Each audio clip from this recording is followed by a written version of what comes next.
You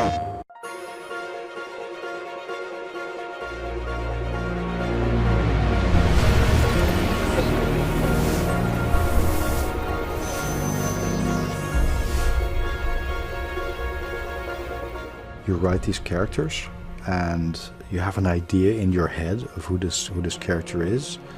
And then when you start seeing actors bringing something to that character, it starts to open up your eyes and thinking, actually, I wasn't expecting it to be that character, but that really works. Everyone was just like in awe of the principal talent and the performances that Tom Keegan got out of them.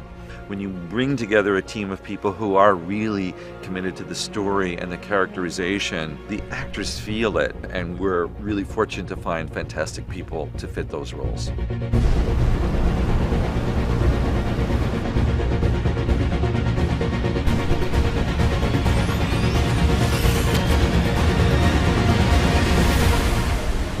Have the assets set in place. We want the option to go mobile if we have to. My favorite character is Sinclair, who's played by David Harewood. When I watched the first read-through, I instantly knew, like, this is going to be a great story. The moment he kind of opened his mouth and started reading kind of Sinclair's lines, you go, yeah, that's him. Damn it, you're too important to this operation. Nah, you're too important to me.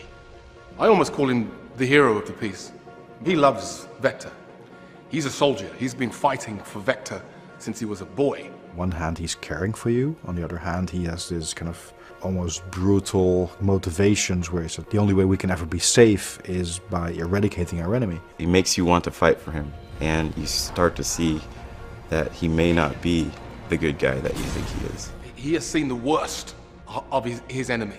And now that they're here on our planet, with just a wall between us, he feels almost kind of violated. And that's something that initially you can kind of relate to. But then you meet these other characters and they kind of hold up a mirror to what it is that you're doing. And of course the key character in that is Echo.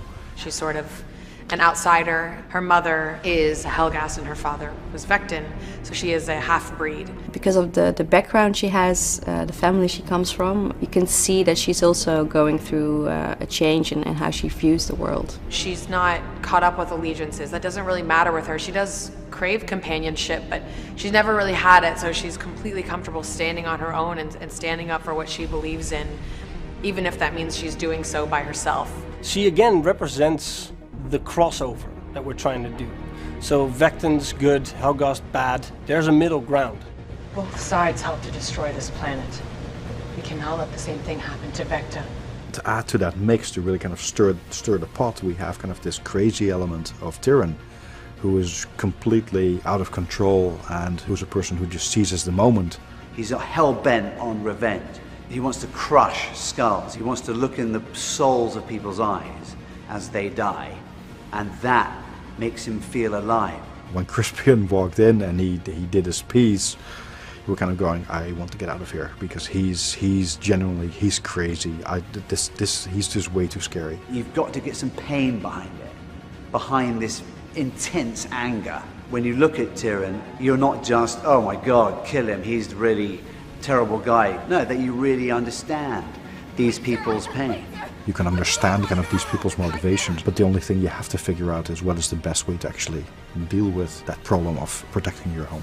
Video games in the past haven't always had that kind of depth and that richness for an actor, and so it's been really a joy to kind of, bring this whole team together and really explore this story. It may deviate from kind of the mental image that you had, but at the same time it's far more interesting to see it portrayed in that light. These new consoles, the new game engines, the facial capture allow the story to be told so much more through the eyes of the characters and the voices and the performances. It's a tremendous new opportunity.